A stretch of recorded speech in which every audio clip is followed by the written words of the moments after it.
away at the end of this.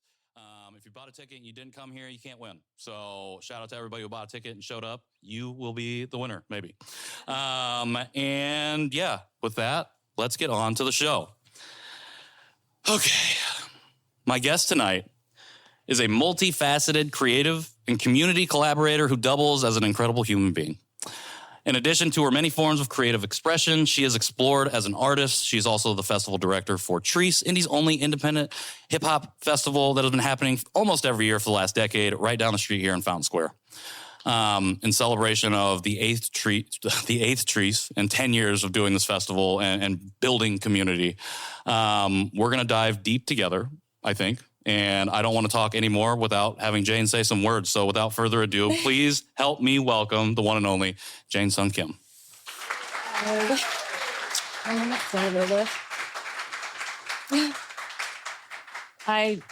There's like no amplification, right? No amplification. Okay. Honestly, thank everyone for coming. And I feel like I can't start without thanking my team because like they're the reason I'm here today. So yeah, thank you to Chreece and anyone that's involved and the artists that are a part of it. And that's like for real. So it's a crazy week. So you have to bear with me. I am not sad. It's just a lot and it's exciting. It's also wild to have like 50 people staring at you. I'm not an artist and a musician. So like, I'm not used to this. So you have to bear with me, but I really do appreciate everyone being here and maybe learning a little bit about Chreece and Indianapolis and their creative economy, their creative community that's been thriving. So yeah. A thriving community for sure, as Jay or as OJ put on the New Old Heads podcast, stimulating the economy. Yes. That's what Chreece has been doing out of Fountain Square for the last 10 years. So making it happen. Okay. Well, to kick us off, for folks that are in the room right now who maybe don't know who you are, do you mind just sharing a little bit more about yourself? Yeah. Did you put me out there? But yeah, right now I'm a festival director for Chreece, but I think my background comes in hospitality. I've worked in the bar industry, the restaurant industry for a very long time in Indianapolis. I am a college now graduated in art school, but initial college dropout that went to IU. And I kind of had this very, I want to say typical Asian upbringing of like, hey, this is what we're supposed to do. And, creative interests weren't like really valued. And I think that was my parents' way of just like kind of preserving like, hey, I want you to be successful and in the way that I think you can be successful. So, and coming back to now, going back to school for art, I do like sculpture and photography, curation. I'm part of the APLR Artist and Public Life Residency at Big Car. And I think that the reason I'm here today is because I think that I learned that failing is okay. And that took me so long. And then I met some people that really supported me when that happened. So including, honestly, OJ, like when we started dating, like he was the first person that encouraged me to take photos of people and like was like, hey, this is cool. And sometimes like that's all you need, like somebody to believe in you. So yeah. It's amazing what a little affirmation will do for somebody to like, just to get them to do anything that they've ever thought about wanting to do. Because you talked a little bit about your upbringing, but like I did not have the typical Asian upbringing. I had white parents because I was adopted. And while it felt like they were like, you can do whatever you want. It did also feel like there were like constrictions to that. But as I've went through discovering my own identity and like connecting with other folks from the Asian diaspora and learning about like the immigrant experience of like doctor, lawyer, engineer. And we're doing that. We want you to do that because we want you to be safe and protected and supported and well-meaning. And sometimes that means maybe stripping away some of what you are about. I feel like I've really resonated with that because like I had all of that stripped away through adoption, and it's like taken a lot to like work back to that. Mm-hmm. So I share all that because I appreciate you being vulnerable right from the jump. This question was not on our questions to tell us about yourself, but I think at the end of the day, like I was never affirmed a lot in what I wanted to do. I was always affirmed in what I was supposed to be doing. And it took finding my people in my communities to find that validation and to be entrusted with failure, to be entrusted with hard landings, and know that, hey, we got people in our corner. So I appreciate you sharing that. You talked about, so I want to go back to your parents just for a second. You talked about how they had like this idea of like what they would want you to be. But I've heard you share that they met because your dad was a vinyl DJ in Korea, which he then kind of left behind once they immigrated to the States. You're a big music lover. I was wondering, was that a conversation you ever had with your parents, your dad in particular, about like music and like what he used to do?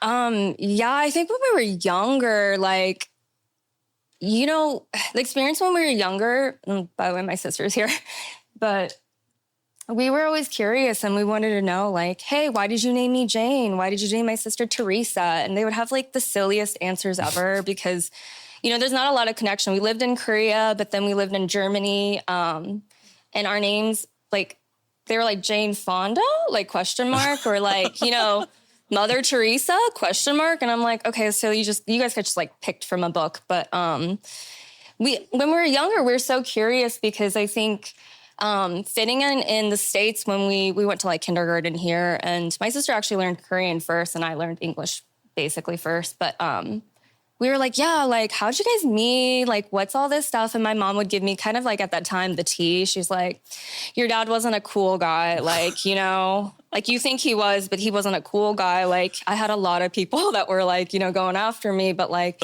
you know, this is like who we ended up with. But like, she says it kind of like in a comedic way. Like, you know, that, but the story they told was that like, she was at a cafe with her friend and he was DJing there. This is, if you like know that, is it the 80s then? He had like long hair and a mustache and was wearing like button down like bell bottoms and stuff. So very particular. Oh, my bad. Oh, I got you. But yeah, she was like, yeah, he sent me in Korea. There's like waiters will send like notes to girls that, you know, you want to talk to. So he sent a note and was like, hey, can you stay? My shift's over in like 15 minutes. And she left anyways with her friend. This is wild, but they told me a year later she came back and it happened again and she left again. But this time he chased her out of the cafe to like be like, yo, like, hey, I want to talk to you. So I don't really know if the timeline is like, you know, correct or like all that, but it essentially, you know, like it was a really cool way of knowing them when they were younger, because I did not know that person when we moved here because they changed as people, you know? Like, I didn't necessarily... Maybe I did, but I didn't get my love for music exactly because of them. Sure. And my dad liked Deep Purple, and I don't know if anybody knows that band, but it's like, I think it's like an 80s rock.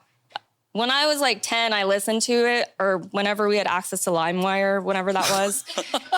I'm sure I listened to it and I was like, this is like not the type of music I want to be listening to right now. So I like kind of passed by, but he would listen to like Yanni. When we were younger, he'd like play the acoustic guitar for us to sleep for a couple of years. And I thought that was the coolest thing ever. But yeah, I think they left that life behind when they moved here. Like, I do really think so. Yeah.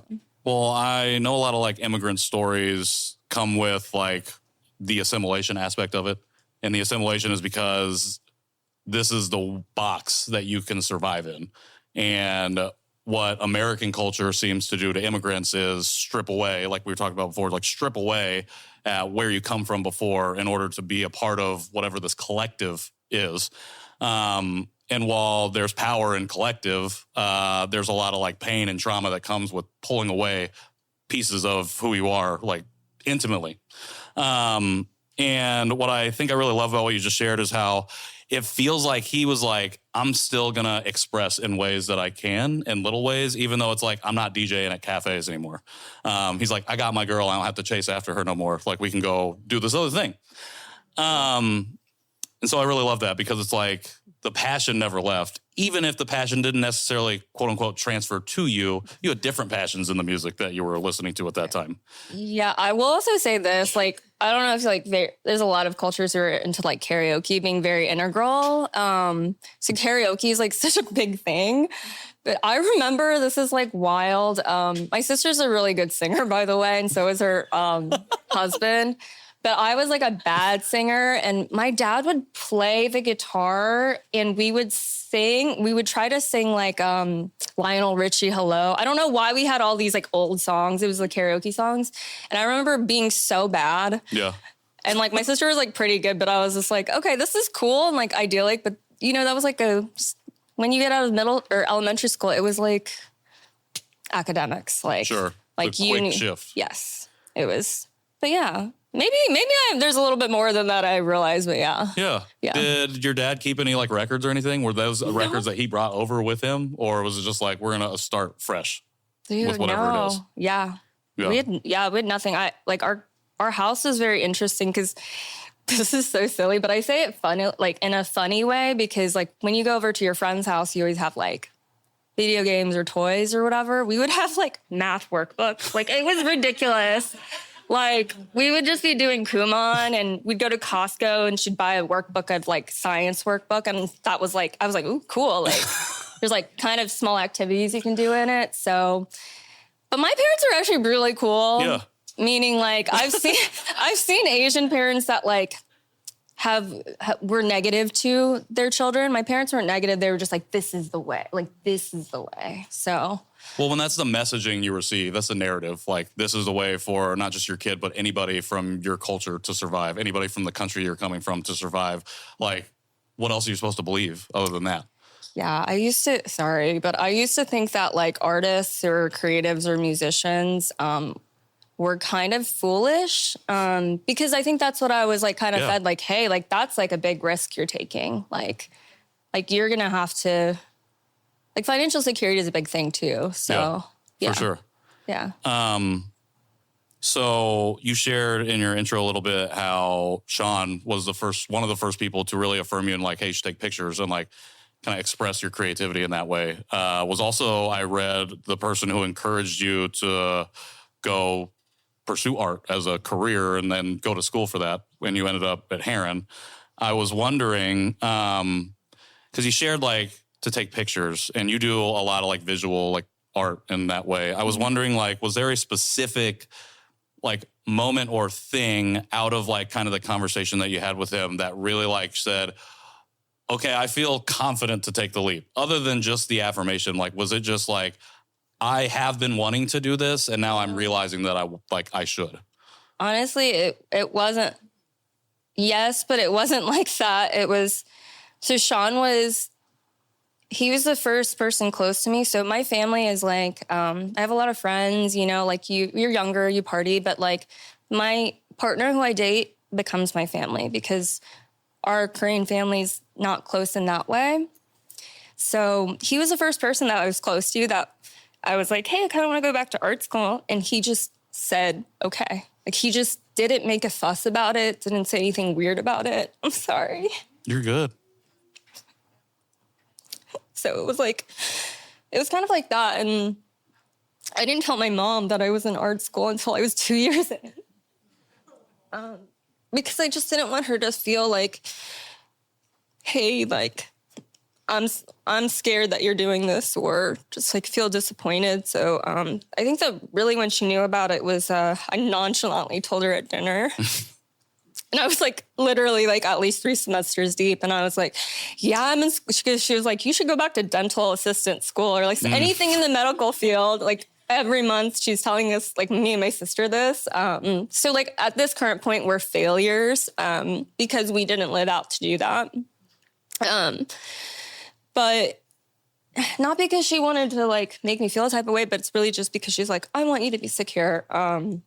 So I was like nonchalantly, yeah, I'm actually in school. And she's like, for what? And I said, art. And she was like, okay. And I was like, oh my God, it's so easy. Like, yeah. I can't believe, you know, I was so scared. But yeah, so that happened. And then the reason I ended up actually going to school And making that leap was because I was working in a restaurant called Vita.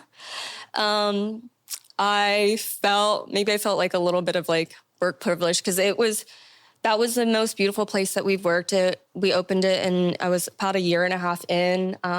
When you think about a community that's creative, like food is it for me as well. And like, beverage, that's like the soul and the heart of like our family. So like we'd have the bartenders and the staff and the chef all working together on things, and we were all on the same page. It was just a great environment. I felt supported every day. But, after a while, you kind of get complacent and you're wondering why. Maybe you have different interests. Yeah. And I actually had something, this is crazy, I'm so sorry, but at this restaurant, Vita, we actually had like almost like 100%. Like if you walk into my house, like if you walk into my bar, you're probably going to know my name. I'm going to know your name. I'm going to know something about you. Whether I'm interested in you and what you do, like there's a genuine interaction that's going to happen. Every single person, like that is our goal. And then you walk away and you're like, hey, I hope I made someone's day better. So I had a couple interactions where I think I just wasn't present. And then I was like, man, I'm just like not finding fulfillment in this for whatever reason. And that's actually what happened, where I was like, you know what? Like, I think I can go off on my own. But being not at a daily, like having security that way and also having that environment of very supportive, also creative in a different way, people, was a very big leap. And I didn't realize it until I like leapt. And I was like, oh, okay. So, but yeah, that's why. I think sometimes those decisions can be ego-driven. I dropped out of college. And the reason I dropped out of college is I was majoring in creative writing, and I was at a certain point, I was like, everybody who's teaching me is way dumber than me, and I am the smart person, and I'm going to leave, and I'm just going to work, and it's going to be great. And then I bounced around industries and careers for the next like 10 years and aimlessly wandered to the point where I was standing in my Angel's List cubicle weeping because I was like, I don't know who I am and like what I'm supposed to be doing. And that would be like a tiny, tiny seed that would eventually lead me to having a conversation like this. But even then, from that moment, it would take another 4 years for me to actually start tapping into my identity, realizing, oh, there's some stuff here that we probably need to be talking about. Yeah, the ego is a big thing. Like you don't realize it creeps up on you, but I think ego really gets to you. Like you have to check yourself, because I think that literally I was just like, oh man, like it's not so easy like out there. Like, yeah. So, when did you realize, was there a moment that you realized that you had made the right decision? Was it when mom was like, okay, and like just kind of nonchalantly affirmed you in the nonchalant way that you kind of were like, hey, I'm at art school now? Or was it like kind of further on down the line where you had like felt, okay, this is what I'm supposed to be doing? I don't know. I feel like looking at life now, I don't look at it as finite anymore.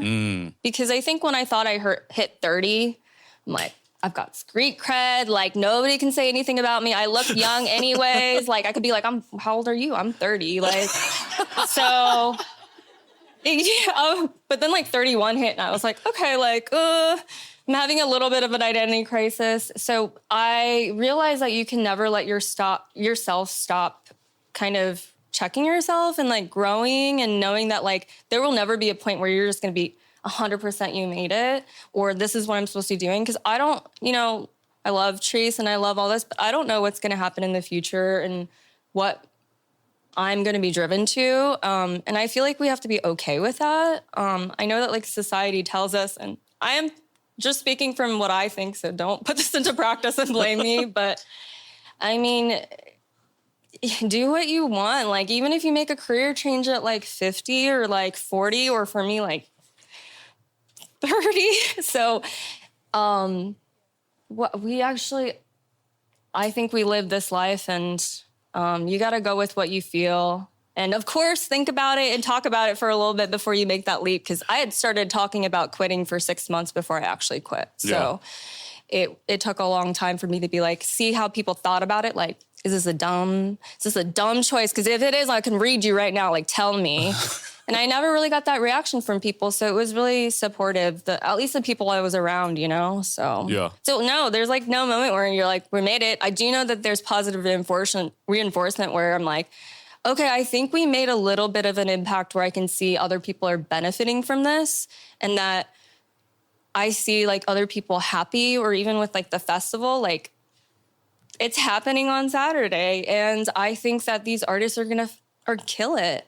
They're going to, and I hope that they meet people that they've never met. Like audiences will recognize their talent, know that it's here. Like it's about connecting people. So like, of course, that's the small wins that we do, like at Media Day. Yeah. Like, I think that gave us a lot of life, a lot of our team. We had Media Day on Wednesday, and all of the artists, local artists, we invited them to like talk to media outlets, and Patrick did all these interviews. People were standing in line to do interviews with Patrick. So he was the most popular person. I don't know about that. I think I was just available. And they saw the second camera was floating around. They're like, all right, we got to get this content. Yes. So I appreciate what you shared about like the support system around you as you like take the leap, as we like strip away ego and we're like, okay, this is hard, but it's infinitely less harder or less difficult because I'm surrounded by people who are affirming me and supporting me even when the hard shit happens. And I heard you share in an interview last year about like you're like an artist and you do art, you're part of this residency right now. And you've also found a lot of like joy out of curation. And curating space. And so I feel like we've been kind of at the edges of that idea, particularly when it comes to community. And I wanted to ask you, as we kind of dive into that, if you could give us your definition of what it means to curate. I saw your sheet where you wrote this down, so I thought about this for a little bit on the way. And because like curation's like a cool word, isn't it? Like it's fun and cool to be a curator. I love being like, I'm a curator. It just, like art curator, whatever curator, like, I don't know. I don't want to ever call myself an influencer necessarily, but that's actually what it is too. Like you are giving other people access to things that you think are cool and that they should see, right? So shining a light on them. So that's kind of how I look at it. Like, sometimes you have to trust yourself and be like, if this is cool and you want to bring some other people into it to get access, that's what it's about. And I always think of it like kind of like you hosted a party, you hosted an event, you want everyone to come to be like, oh, whoa, this is like exciting. Like, what is this? Like that discovery moment, that magic moment, that's what you want. But you also want to make sure everybody can make that connection, because if you have an event and things are not accessible, like, or it's too difficult or the energy is off, like if you go to like, our fest and like nobody says hi to you, nobody makes eye contact. I mean, that's like, that would hurt my feelings so much, because I want it to be like, you can meet a stranger and have a positive interaction. You don't have to be best friends with them, but like, it should be that kind of open network. Yeah. And it goes beyond just art and music. It's, people, like experiences. So I think, when we're talking about art curation versus I've curated some of the art shows and exhibitions at like Geiklar, but Chreece is kind of that way. And I have to literally give so much love to the people who started it and have been involved. Not just, of course, Oreo Jones, G. Brookins, like Longevity and Nick Metronome, who have been doing the DJ Plaza stage for basically since year one. So all these people are, whatever, you could say they're booking these DJs, but they're also curating.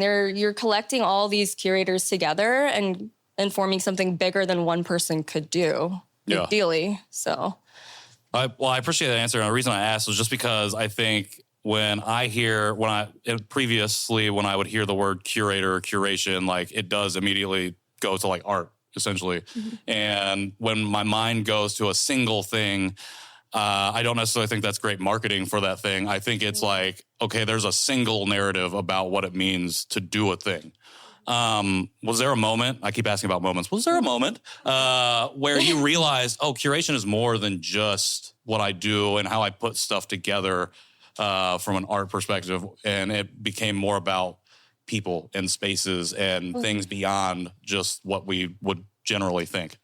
Yes, yes, for sure. I had a conversation, I think So I have a tendency to be a really big idealist, and irrationally so sometimes. Like, also my sister knows this because I'm like late to it's honestly, I got it from my mom, but I'm late to everything. I also have some anxiety involved in that, but I'm like, oh, I can go, do my laundry right before I'm supposed to be somewhere in 15 minutes, that kind of thing. But I'm also like, wow, like let's say like you're an artist or a photographer that is newer and you're like, wow, or you want to play the fest or you want to get featured or have an opportunity.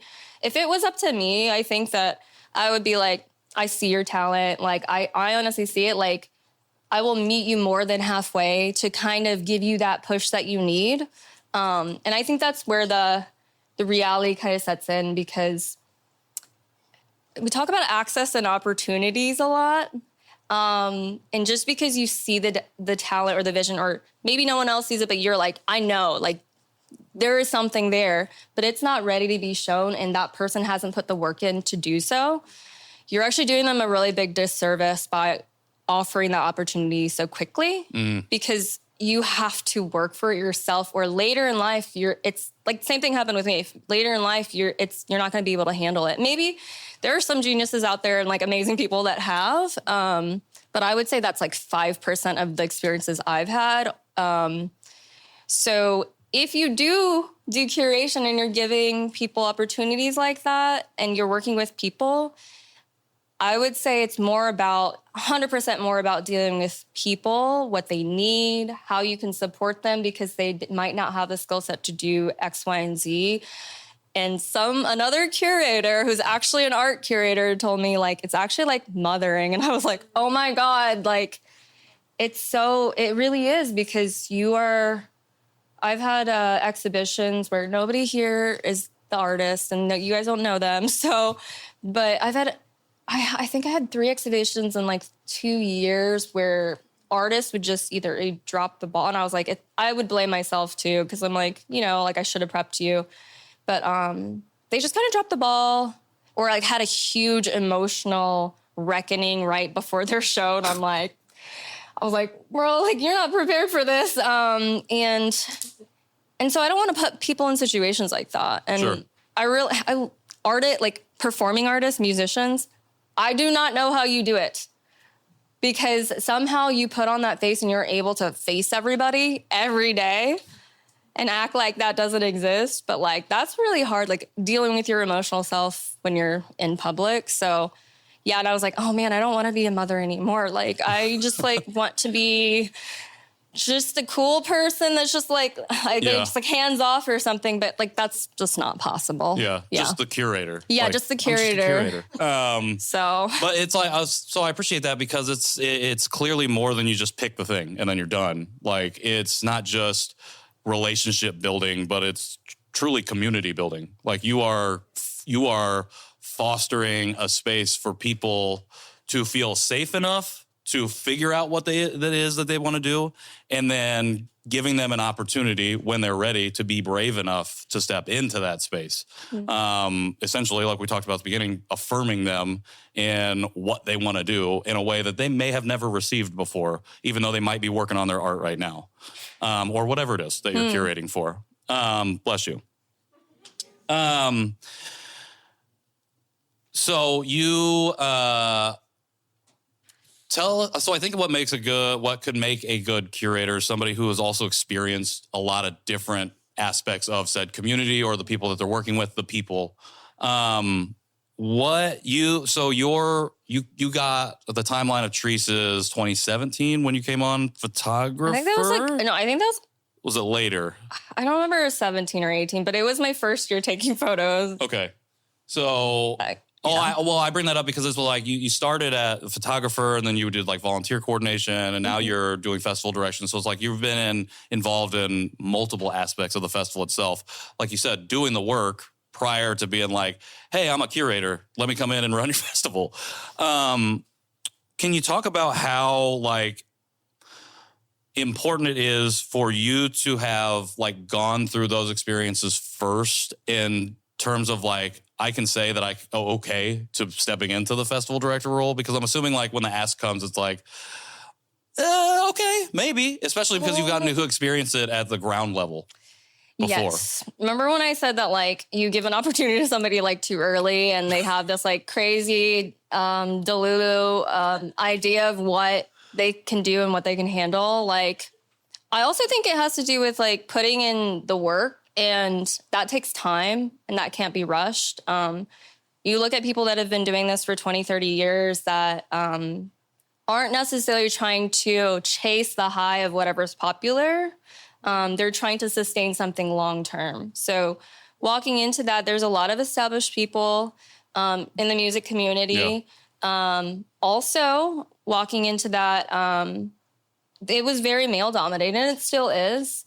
I also present, like, my personality, I present younger, just from, yeah. And so I think there's a balance where I was I was a little bit like, yo, if you're going to want me to do some things and help you, because I see the holes and I want to fill them. We're all different kinds of artists, like producer, other visual artists, performing. But me, I was like, I'm a hospitality experience. I'm like an ex party girl who, you know, I think really enjoys music and experiences, and I value that. And I know that we need that in our city to be excited about the weekend sometimes. Like, there's a positivity to partying and like hanging with your friends and listening to music and dancing. So I always say that because I was just like, yeah, my sister's like, I went to Curate and I partied. But yeah, so like,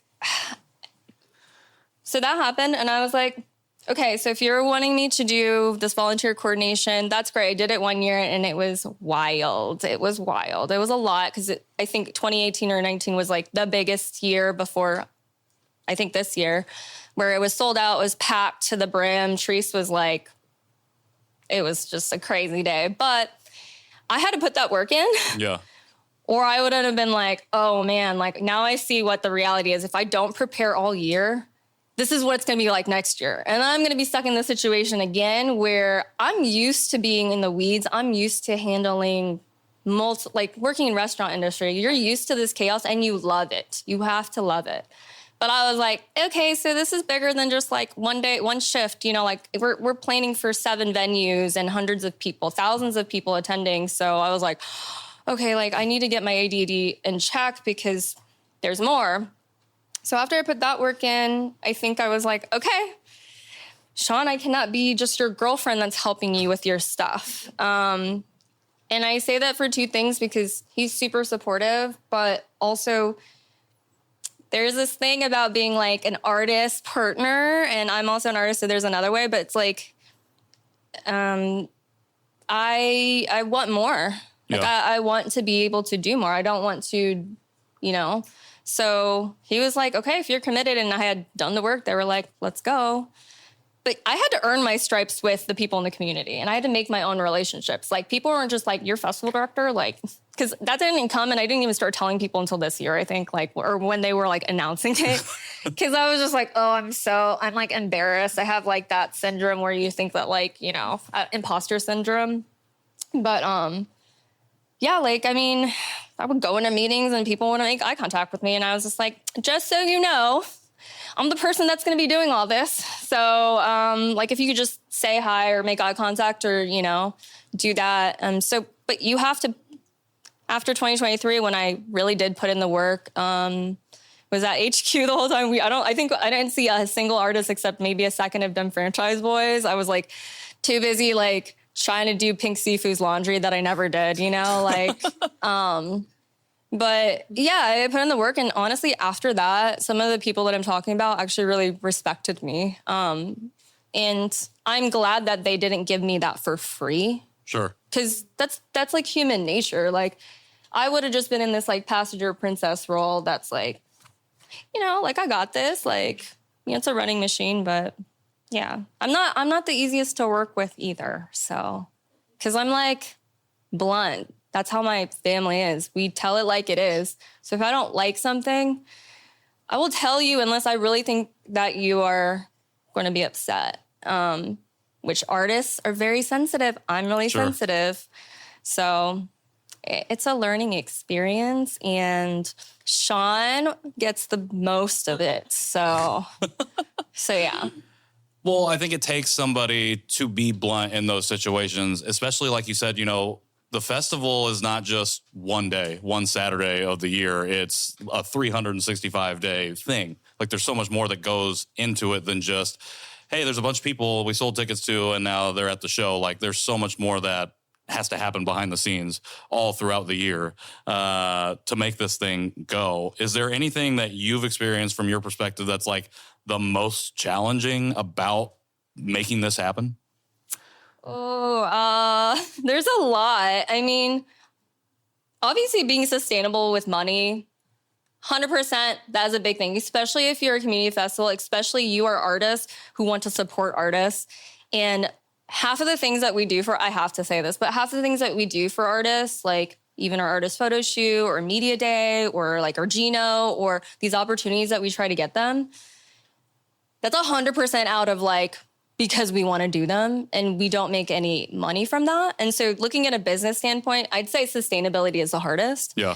But other than that, because I'm sure it's like that for a lot of, we talked about maybe going nonprofit, like, but we want to do all the admin? Like, they have been doing it for free. We have been, for 3 years before I jumped in, and I was like, this is going to change. Like, you guys need to be paying yourselves. And then now, like this year, I'm like, I don't care. We're booking Smino. Like we're going with Audrey. Like we're like, let's get this. Let's make it the best that we can, because at the end of the day, you should be happy with what you're doing, whether you're making a dime or not. Like if you're not happy with it, you already went this far. But yeah, you got to put in. I don't remember the question. So most challenging thing, you said sustainability. Like the most challenging thing. Well, that's like, that's obvious. But I think otherwise it's working with people. It's working with artists. I can be blunt, but I can also like be very mothering sometimes. The curation, accommodating, and especially if I really don't like something, I'm like, oh, this is like really hard for me to say in like a very blunt way, especially for design. We work with a lot of designers. We work with, creative people in general. And it's hard because the big thing is, and the big thing that Sean had started is he trusts so many creatives, our designers, all of that. And he lets them do this passion and put it into the festival. And I don't really want it to be a relationship. You're like, this is what we need. And like, these are all the details. I want them to be able to put that into their work, because a lot of times people are passionate because they have 9-to-5s that, they're working for a corporation that's not so, that doesn't fill their cup. So that's really hard because I want that for them. But when it doesn't come back to fit us as the fest and what I want, it just gets hard. It just gets hard. And organization's hard when you have a small team. And I think I always feel guilty if we can't pay people like as much as, I would like to pay them. Sure. There's things, and you can't be, I don't want to say soft because I love the word soft, but you just got to be okay with all these things and talking to people and explaining to people and making sure that they're happy. And that can be a lot. For sure. Because at the end of the day, like, that makes me happy, but I don't know, there's other things I want to do too. Well, you're managing hundreds of people's emotions and schedules and everything that they're doing in addition to your own, which is probably feels like 100 people's worth of stuff at any one time. At least for me, it does. I'm like, I don't know if I can even handle what's going on in here, like, let alone what's happening out here. Yes. So I can't imagine trying to navigate a festival's worth of people, not only on that one day, but then the emotional buildup towards it. And then do I have time afterwards for a fallout of like rest and recovery? And is that even a thing? Mm-hmm. Like, do you find that you get an opportunity to breathe once the festival is over? Or is it like, hey, 2026 is only 364 days away. We got to get going. It does get better every year, but I'll tell you how it normally goes. So normally... By the way, we've gotten like really stellar like core members, like Vanessa, who does our marketing, Carly, who worked with Big Car for a long time. She's also an artist. These are like crucial members that have come in that like, I'm like always scared someone's going to take them. So like you can never take them. And they really believe in the mission. But what normally happens is because, like, you know, for 2023 and 2024, like, who's doing marketing? It was like a social media. It's like me, Jay, or Sean. Like, that's who's posting stuff. Like, that's who's like doing all this back stuff, website. Like, we do it all. So we are burned out, and we're honestly tired of people being like, how can we help? And then like, they can't actually help, which is crazy because I am so thankful for everybody that does help. But it's more just like, you have to be able to like find the thing, like it's to manage people is actually a lot harder. So if you can ask me like what I need help with, like find the hole and find what we need, because and that sucks to say, but like if you really want to, you will. And if you don't, that's okay too. Like I don't expect anything, but get burned out. And then the fest happens. We're so happy that like everything happened. We're not like, you know, negative. We're looking at all of the drama or the videos that are dropping for like a week and like catching up with what happened at the venues, because like sometimes something, you know, will happen at a venue that wasn't necessarily so positive. And then we won't find out about it until a week later, until somebody's like posting it on Instagram. And like, I'm like, why didn't you just tell us? Like, so we could like, you know, address it. So Jay's on the phone calling artists to make sure that they know that we value them, because I think that's the hardest part with so many people, like letting everyone know that we actually really value you. You're not a number. You're not like just this collection of like artists that we put together to make Chreece look cool. Like we're actually doing it reverse. We're making you, like, we're trying to feed our clout into whatever you have. So saying that and like making them feel that, like, that's important. And so we care. That happens for a while. We're paying everyone out, social media. And then I get 20 photographers worth of content that is like not organized. And I am just like sorting this for like two weeks until my body's like, okay, I think I'm done. Like I've made like 7 Facebook albums and I don't know how to roll this out because I'm not a marketing person, but I'm trying. And then we just don't talk to each other for a month. And we just like go our own ways. We're just living life. And ideally that won't happen this year. But that's kind of like, because we're not taking care of ourselves. Like we're working ourselves to the fucking core, and we wouldn't be doing it if we didn't want to, though. And I don't think that, you know, if anybody is in this position to be like curating or working or doing community stuff, you can't live a different way. Like that's the crazy thing. Like you could say that you're just like, I just want to like quit this and not do this. But like you are a type of way. And if you want to do it, you will, no matter the circumstances. So but this year, I would hope that our plan is I wake up every morning after Chreece. I make Sean go out with me to Fountain Square and pick up trash at like 7 a.m. before brunch people get up, because I have this thing where I'm like, I don't want anybody to say anything bad about hip hop music in our community here. And it makes me feel so good to do so. Yeah. And I literally make him, and he's just so mad at me. So this year, it's already in our plan. Yeah. Well, it's like the clean it up, leave it better than you found it kind of mentality, like growing up. I know that life. But maybe we'll go to brunch. You never know. You never know. Sounds like we need some volunteers at 7 a.m. to go out and pick up some trash in Fountain Square. That's a perfect plug. August 24th, if you're available. You're all signed up, actually. That's what happened when you bought a ticket. So, So you mentioned Smino, you mentioned some of the national acts, Audrey, Nuna specifically. I know we're both hyped for her as fellow Korean Americans, but like, what is something that you're really excited about making happen this year for 2025? I want to say real quick, like, I've been really hyped on the local, like the way the local lineup has shaken out this year. Like it's actually incredible. And I'll say my first like true Chreece experience was last year. Shout out to OJ for letting me come through as media. But I ended up at 4200 Corey's set, and I had never seen him perform live before. And the way, it's not just his performance and the way he commands the stage, but the way the people in the crowd were hype on him, I was like, this is what it looks like when a national act comes through and people show up. Like, we have that here, home brewing. And like the way that the last year's lineup locally was awesome has been 3 times eclipsed by what's going on this year. So I just said that because like, that's what I'm hyped for. But what are you like most excited about having made happen for this year? Yeah, by the way, I assume a lot of you have been to Chreece or like plan to go, but if you haven't, like, It's wild because the headliners, local headliners like Corey or I'm trying to think who's doing, or Bless, or I'm trying to think of TGI did really well last year too. But like those people pack out the house. And so it's wild to see that much support in the largest venues like Hi-Fi and Annex to, Bloody Knuckles, Draco and Nick. They pack out the house. So like knowing that it's here and you don't always have to just be like, who's the national act? I think honestly, all our national acts this year are really tight. But I'm really excited to discover somebody else that I've never heard of.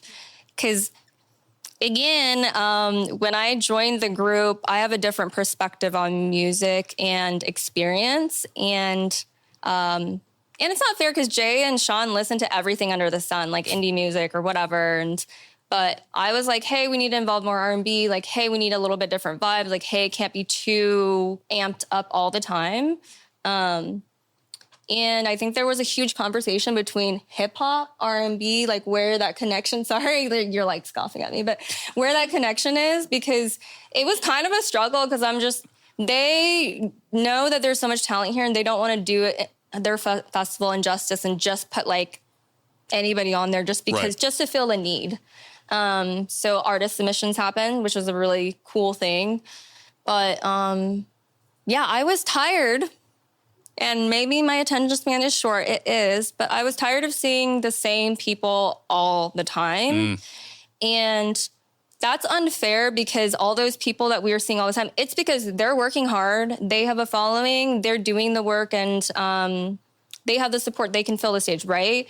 But if I see them every year at Chreece, like it's not as special for me. Like I think that we should intentionally be making room for other people who could possibly take the light again. And, people have rested on Chreece and then come back. Like Chreece is not the end of the line, and Chreece is not the award or something. It's really like what you can make with this opportunity. So I think, understandably, if an artist is big in the city and doing well and they don't get booked for Chreece, but they've played like every Chreece, I would be offended. Like I'd be like, yo, that's messed up because like I should be on that. But we had to make it intentionally. We had to be like, we need to cut some people because I'm like, if I know 75% of this lineup, everybody else is going to probably know like at least, 60 or 50% of the lineup because I know because I've read every name and this is like our festival. But I was just like, we just have to be intentional, and we don't play favorites. We like every fucking music. But it was hard finding talented people that could follow through, perform for 15 minutes, maybe even had 15-minute tracks to like 15 minutes worth of tracks to play. And you never want to put anyone in a situation to fail. So they should be ready. I mean, there was our last shot competition. Did you see that? Yeah. Pinky won, and then P.S. Maldonado was a runner-up. If you guys know Pinky, I think they've been around for a while. See, I'm not the hip-hop head, so you cannot like judge me. But they've been around for a while. Obviously, they're very talented. P.S. Maldonado is young. He's got a young following. I have never heard of him in my life until that last shot competition happened. Basically, I think we had like 50 people submit 90-second videos. I think his like video got like, I don't know, correct me, but thousands and thousands of views. It did real well. It did really well. I was afraid. He was like the hot new thing, and at this last shot competition, he was going to get there and realize, oh, this is like, and I will tell this to him too, but I was afraid he was going to get there and think like this is a video, and when he performed, he wouldn't be able to match up to the hype that he had. But he proved me wrong, and he brought it. Like he had been performing, he was ready, and he really, really impressed me. But that's always like the disconnect. I'm like, what is the reality between like the internet and social versus like, can you rock a Chreece stage? I know that sounds corny, but like, yeah, like, can you actually do it? Like, so yeah. We got a couple more questions, and then we're going to open it up to the floor, and we'll do the giveaway, and then y'all can get out of here and enjoy the rest of your, is it Monday evening. You brought up something that I heard both Jay and OJ say recently on a podcast, and I wanted to ask you this question. But you mentioned like Chreece shouldn't be the end all, like the finish line for folks, for artists. And they had mentioned in this podcast, they said like, it shouldn't be the end all be all for an artist to do. Like if just because you didn't make it, like it doesn't mean like that's the end. Like that should be, it can be fuel. It can be whatever you need it to be.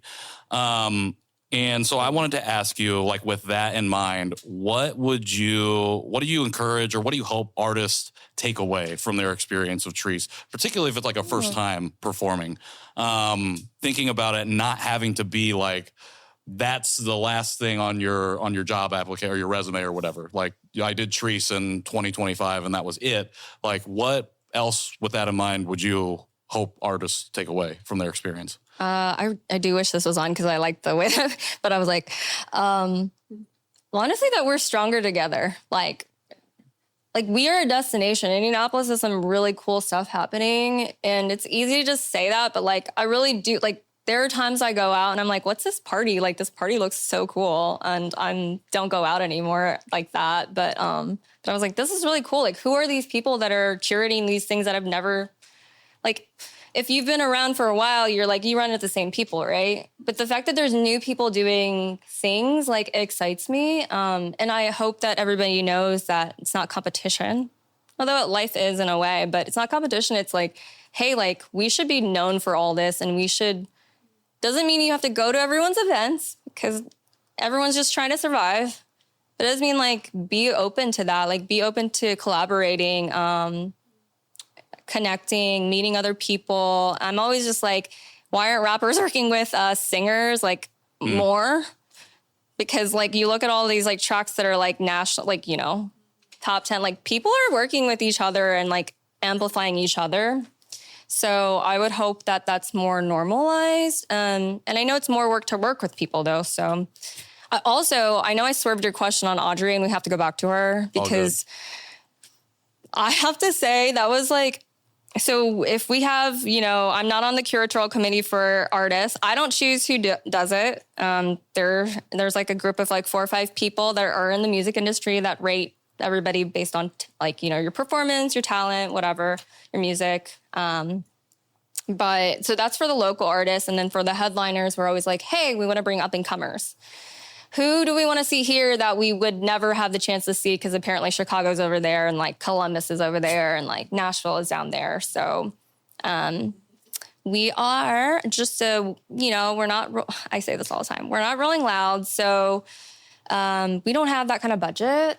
So we're always looking for who's next in the music industry. Who can we bring before they become too expensive for us to book? Which is like smart, I guess. But so Jordan Ward was like one last year. And we actually got deals on so many people that came through where I was just like, whoa.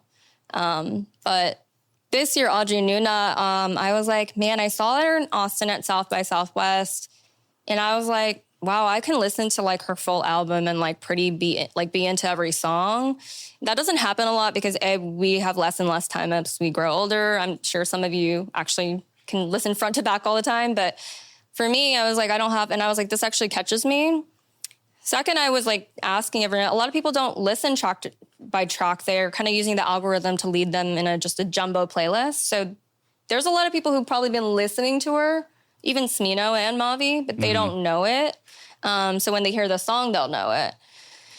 But I was so nervous, and this is wild because being any minority or being growing up like uncool, not in the majority, I guess, you always have to consider like, how do I navigate this world? Do I need to fit in right now? Or is it okay just, you know, to be myself? And that's a struggle I've had for a long time. And after a while, I was like, I'm used to being weird. I'm used to like everybody thinking my food's weird. Like everybody thinking that my mannerisms are weird. And when you start making art, of course, me being Korean or me being Asian or us not being normal is definitely a part of us and what we create. But I do not want to be identified by it solely. So, and you see that with a lot of successful, interviews that even Audrey Nuna has said this and some other actors. like Stephen Yuen or something. Yeah. He's actually really well spoken. I like him. Yeah. But they talk about like, I don't want you to buy my art because I'm a Korean artist, like a Korean American artist. Like I want you to be able to connect with something, and I appreciate that you like that about me, but that shouldn't be my identity. So when we're bringing her in, I was so scared because I don't want to just bring her in as a Korean American because she's a Korean American. Does that make sense? 100%. I want to make sure that this is like, of course I can't be unbiased, but that it makes sense and that people should actually appreciate her. And so it took me like a month of me being like, asking everyone, like, do you listen to Audrey Nuna? Like, and nobody had, like, honestly, at the time, nobody had, and this is only like in March, you guys, like nobody had. Dang. And I have asked all my friends, which I actually respect their opinion. I think I have cool friends that are like, uncool, cool friends, just like nerdles. But, I was like, nobody had been listening to them. And I was like, I made Sean and Jay listen to them. And I was just like, I'm nervous because I don't want to put her in a position to fail. And I don't know how she's going to be received. And Jordan Ward's like almost an easier pull than Audrey because whatever. And so I was like, finally, okay, let's do it. And it was and I had to convince myself, I like her music outside of the fact that she's Asian. Yeah. And she has worth outside of that. So, and now this is wild. Like we couldn't have been any, luckier or... Okay, so this is the fact. Did we tell you this fact about Audrey? Somebody told me this the other day. So in Indiana, she's like only like she's only the second artist who's performed in Indianapolis the month that they topped 100 on the Billboard charts. Oh, damn. It's for that K-pop demon. Yeah, Golden. Yeah. Check it out. I haven't seen it yet, but the only other person was Maroon 5, I think, in like 2000 or something like that. And they played Gainbridge, and we're talking about 1,000 capacity venue. Like you're gonna see Smino in 1,000 capacity venue. So I was like, whoa, like that's really cool. That's really cool to get affirmation, and also like I feel like not ashamed, but I feel type of way of like doubting her only because she was like Korean. Like she's my in a way, my people, right? But like, that made me feel a type of way. Cause I was like, oh, I'm so nervous. Like, it'd be different if they were like not Asian, 100% not Asian. I would have felt less anxiety about it. Well, it's like you take ownership over like, not her as an artist, but like the fact that we share this identity and we don't normally see, I can't think of a single like major national act that was Asian that has come through Indy or Indiana to perform, particularly at a small festival in Fountain Square. And then like, just for me, like when I saw her name pop up, like I literally like screamed and I texted my wife and I was just like, I don't know if this is real. And she was in the middle of sending me the thing. Like I thought it was fake because I could not believe that this artist who I've been listening to as a big part of my identity journey was going to be here in Indianapolis at Chreece, let alone. All right. This conversation's been so good. We pushed it damn near to the max. So, can we give it up for Jane one more time real quick? Look at that. Listen to that. I powered through it. You were amazing. I have one more question, but if y'all have some questions, we'll take one or two before we get to the final wrap up and then the giveaway, and then y'all can get out of here. Is anybody one or two questions from the audience? Anybody got one?